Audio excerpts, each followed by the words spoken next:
ಕನಸು ಕಟ್ಟು ಕೈಗಳಿಗೆ ಕಷ್ಟ ಉಂಟು ನೂರಾರು.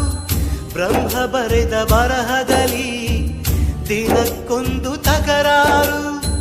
ನ್ಯಾಯ ನೀತಿ ಧರ್ಮಗಳ ನೆಚ್ಚಿ ನಡೆದವರಿಗೆಂದು ನಾಲ್ಕು ದಿಕ್ಕಿನಲ್ಲಿಯೂ ಕಾಣುರೆಲ್ಲ ನಮ್ಮೋರು. ಅಳುವಿಲ್ಲದ ಅಳುಕಿಲ್ಲದ ನಿಷ್ಕಲ್ಮಶ ಮಡಿಲಲ್ಲಿ ಮಗುವಾಗಿಯೇ ದಿನ ಕಳೆಯುವ ಸೋದರರ ಕಥೆಯಲ್ಲಿ ಒಳ್ಳೆ ಕಾಲ ಬಂದೇ ಬರಬೇಕು. ಅಲ್ಲಿವರೆಗೂ ನಂಬಿಕೆ ಹೆಸರಲ್ಲಿ ನಗುತ್ತಿರಬೇಕು. ನಿನ್ನೆಗಳ ನೆನಪುಗಳೇ ನಾಳೆಯ ಭರವಸೆಯೋ, ನಾಳೆಗಳ ಕನಸುಗಳೇ